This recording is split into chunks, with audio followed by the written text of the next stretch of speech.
I'd like to tell you about the strangest secret in the world.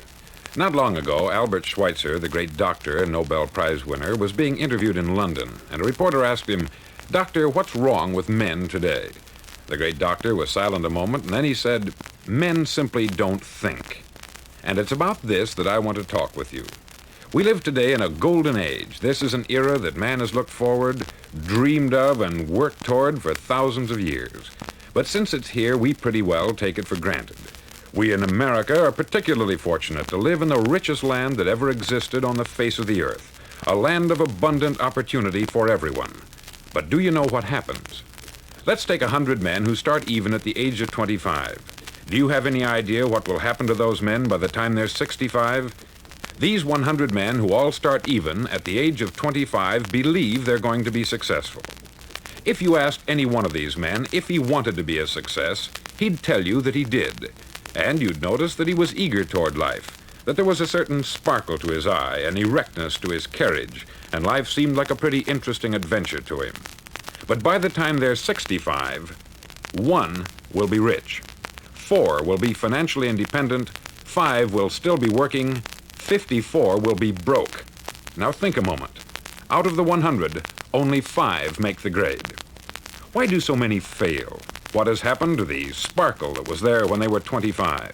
What's become of the dreams, the hopes, the plans? And why is there such a large disparity between what these men intended to do and what they actually accomplished? When we say about 5% achieve success, we have to define success. And here's the definition. Success is the progressive realization of a worthy ideal. If a man is working toward a predetermined goal and knows where he's going, that man is a success. If he's not doing that, he's a failure. Success is the progressive realization of a worthy ideal. Rollo May, the distinguished psychiatrist, wrote a wonderful book called Man's Search for Himself. And in this book he says, the opposite of courage in our society is not cowardice, it is conformity. And there you have the trouble today. It's conformity. People acting like everyone else, without knowing why, without knowing where they're going. Now think of it. In America right now, there are over 14 million people 65 years of age and over, and about 13 million of these 14 million are broke. They're dependent on someone else for life's necessities. Now, we learn to read by the time we're 7. We learn to make a living by the time we're 25. Usually, by that time, we're not only making a living, we're supporting a family. And yet, by the time we're 65, we haven't learned how to become financially independent in the richest land that has ever been known. Why? We conform. And the trouble is that we're acting like the wrong percentage group, the 95% who don't succeed. Now, why do these people conform? Well, they don't know, really. These people believe that their lives are shaped by circumstances, by things that happen to them, by exterior forces. They're outer-directed people. A survey was made one time that covered a lot of men, working men, and these men were asked this question. Why do you work? Why do you get up in the morning? 19 out of 20 had no idea. If you ask them, they'll say, everyone goes to work in the morning. And that's the reason they do it, because everyone else is doing it. Now let's get back to our definition of success. Who succeeds? The only man who succeeds is the man who is progressively realizing a worthy ideal. He's the man who says, I'm going to become this, and then begins to work toward that goal. I'll tell you who the successful people are. A success is the school teacher who's teaching school because that's what she wanted to do. The success is the woman who's a wife and mother because she wanted to become a wife and mother and is doing a good job of it. The success is the man who runs the corner gas station because that's what he wanted to do. The success is the successful salesman who wants to become a top-notch salesman and grow and build with his organization.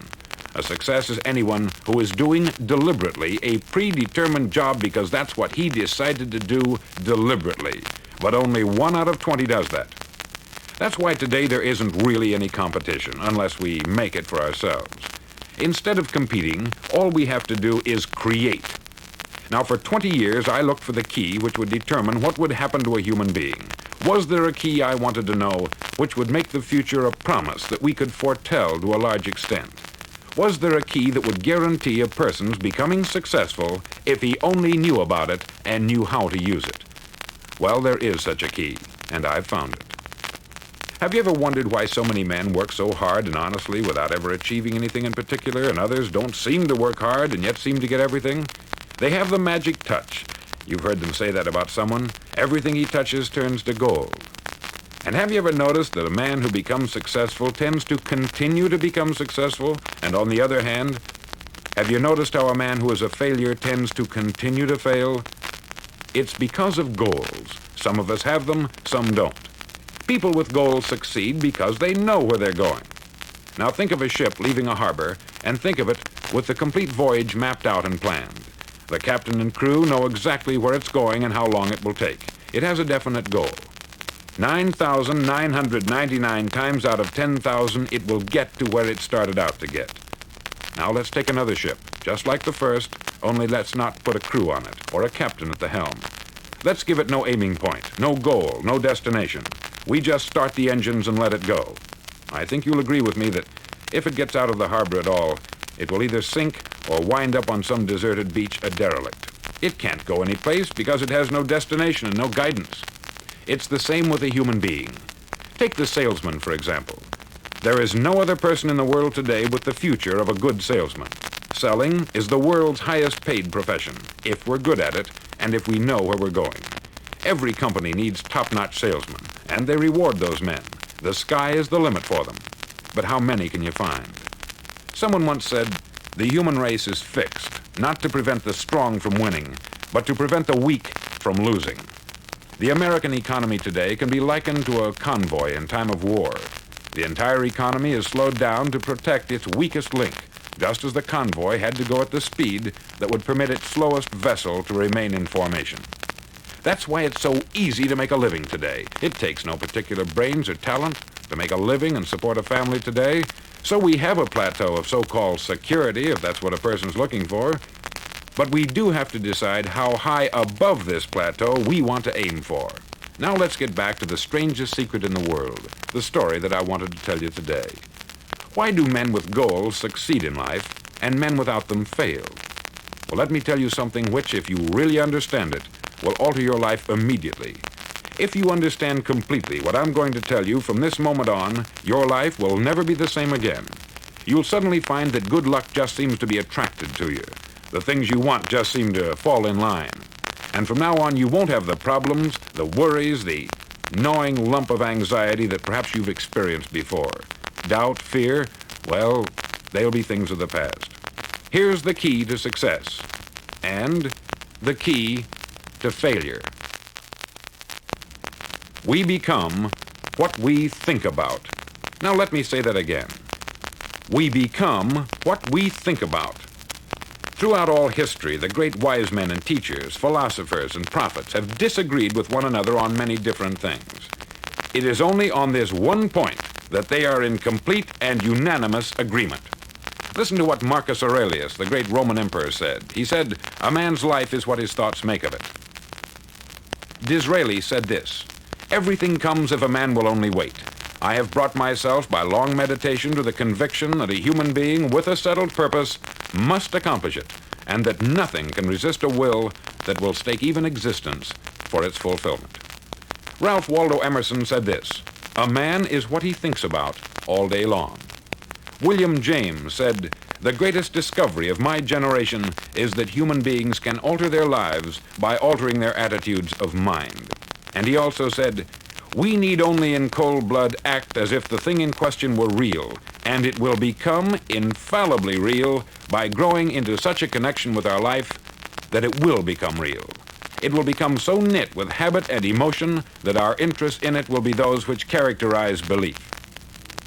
He also said this, "If you only care enough for a result, you will almost certainly attain it. If you wish to be rich, you will be rich. If you wish to be learned, you will be learned. If you wish to be good, you will be good. Only you must then really wish these things, and wish them exclusively, and not wish at the same time 100 other incompatible things just as strongly." In the Bible you read, in Mark 9:23, "If thou canst believe, all things are possible to him that believeth." Dr. Norman Vincent Peale said this, "This is one of the greatest laws in the universe. fervently do I wish I had discovered it as a very young man. It dawned upon me much later in life, and I've found it to be one of the greatest, if not my greatest discovery, outside of my relationship to God. And the great law, briefly and simply stated, is that if you think in negative terms, you'll get negative results. If you think in positive terms, you will achieve positive results. That is the simple fact which is at the basis of an astonishing law of prosperity and success. In 3 words, believe and succeed. William Shakespeare put it this way: our doubts are traitors and make us lose the good we oft might win by fearing to attempt. George Bernard Shaw said, people are always blaming their circumstances for what they are. I don't believe in circumstances. The people who get on in this world are the people who get up and look for the circumstances they want, and if they can't find them, make them. Well, it's pretty apparent, isn't it? And every person who discovered this for a while believed that he was the first one to work it out. We become what we think about. Now, it stands to reason that a person who's thinking about a concrete and worthwhile goal is going to reach it, because that's what he's thinking about. And we become what we think about. Conversely, the man who has no goal, who doesn't know where he's going, and whose thoughts must therefore be thoughts of confusion and anxiety and fear and worry, becomes what he thinks about. His life becomes one of frustration, fear, anxiety, and worry. And if he thinks about nothing, he becomes nothing. Now, how does it work? Why do we become what we think about? Well, I'll tell you how it works as far as we know. Now, to do this, I want to tell you about a situation that parallels the human mind. Suppose a farmer has some land, and it's good, fertile land. Now, the land gives the farmer a choice. He may plant in that land whatever he chooses. The land doesn't care. It's up to the farmer to make the decision. Now, remember, we're comparing the human mind with the land, because the mind, like the land, doesn't care what you plant in it. It will return what you plant, but it doesn't care what you plant. Now, let's say that the farmer has 2 seeds in his hand. One is a seed of corn, the other is nightshade, a deadly poison. He digs 2 little holes in the earth and he plants both seeds, one corn, the other nightshade. He covers up the holes, waters, and takes care of the land, and what will happen? Invariably, the land will return what is planted. As it's written in the Bible, as ye sow, so shall ye reap. Remember, the land doesn't care. It will return poison in just as wonderful abundance as it will corn. So up come the 2 plants, one corn, one poison. Now, the human mind is far more fertile, far more incredible and mysterious than the land, but it works the same way. It doesn't care what we plant. Success, failure. A concrete, worthwhile goal, or confusion, misunderstanding, fear, anxiety, and so on. But what we plant, it will return to us. You see, the human mind is the last great unexplored continent on the earth. It contains riches beyond our wildest dreams. It will return anything we want to plant. Now, you might say, well, if that's true, why don't people use their minds more? Well, I think they've figured out an answer to that, too. Our mind comes as standard equipment at birth. It's free, and things that are given to us for nothing, we place little value on. Things that we pay money for, we value. The paradox is that exactly the reverse is true. Everything that's really worthwhile in life came to us free. Our mind, our soul, our body, our hopes, our dreams, our ambitions, our intelligence, our love of family and children and friends. All these priceless possessions are free, but the things that cost us money are actually very cheap and can be replaced at any time. A good man can be completely wiped out and make another fortune. He can do that several times. Even if our home burns down, we can rebuild it, but the things we got for nothing, we can never replace. The human mind isn't used merely because we take it for granted. Familiarity breeds contempt. It can do any kind of job we assign to it, but generally speaking, we use it for little jobs instead of big, important ones. Universities have proved that most of us are operating on about 10% of our abilities. Decide now, what is it you want? Plant your goal in your mind. It's the most important decision you'll ever make in your entire life. Do you want to be an outstanding salesman, a better worker at your particular job? Do you want to go places in your company, in your community? All you've got to do is plant that seed in your mind. Care for it. Work steadily toward your goal, and it will become a reality. It not only will, there's no way that it cannot. You see, that is a law, like the laws of Sir Isaac Newton, the laws of gravity. If you get on top of a building and jump off, you'll always go down. You'll never go up. And it's the same with all the other laws of nature. They always work. They're inflexible. Think about your goal in a relaxed, positive way. Picture yourself in your mind's eye as having already achieved this goal. See yourself doing the things you will be doing when you've reached your goal. Ours has been called the phenobarbital age, the age of ulcers and nervous breakdowns. At a time when medical research has raised us to a new plateau of good health and longevity, far too many of us worry ourselves into an early grave trying to cope with things in our own little personal ways, without learning a few great laws that will take care of everything for us. These things we bring on ourselves through our habitual way of thinking. Every one of us is the sum total of his own thoughts. He is where he is because that is exactly where he really wants to be, whether he'll admit that or not. Each of us must live off the fruit of his thoughts in the future, because what you think today and tomorrow, next month and next year, will mold your life and determine your future. You're guided by your mind. I remember one time I was driving through Arizona and I saw one of those giant earth-moving machines roaring along the road at about 35 miles an hour with what looked like 20 tons of dirt in it, a tremendous, incredible machine, and there was a little man perched way up on top with the wheel in his hands guiding it. And as I drove along, I was struck by the similarity of that machine to the human mind. Just suppose you're sitting at the controls of such a vast source of energy. Are you going to sit back and fold your arms and let it run itself into a ditch? Or are you going to keep both hands firmly on the wheel and control and direct this power to a specific, worthwhile purpose? It's up to you. You're in the driver's seat. You see, the very law that gives us success is a two-edged sword. We must control our thinking. The same rule that can lead a man to a life of success, wealth, happiness, and all the things he's ever dreamed of for himself and his family, that very same law can lead him into the gutter. It's all in how he uses it, for good or for bad. This is the strangest secret in the world. Now, why do I say it's strange, and why do I call it a secret? Actually, it isn't a secret at all. It was first promulgated by some of the earliest wise men, and it appears again and again throughout the Bible. But very few people have learned it, understand it. That's why it's strange, and why, for some equally strange reason, it virtually remains a secret. I believe that you could go out and walk down the main street of your town and ask one man after another what the secret of success is, and you probably wouldn't run into one man in a month who could tell you. Now, this information is enormously valuable to us if we really understand it and apply it. It's valuable to us not only for our own lives, but the lives of those around us, our family, employees, associates, and friends. Life should be an exciting adventure. It should never be a bore. A man should live fully, be alive. He should be glad to get out of bed in the morning. He should be doing a job he likes to do because he does it well. One time I heard Grove Patterson make a speech, the editor-in-chief of the Toledo Daily Blade, and as he concluded his speech, he said something that I've never forgotten.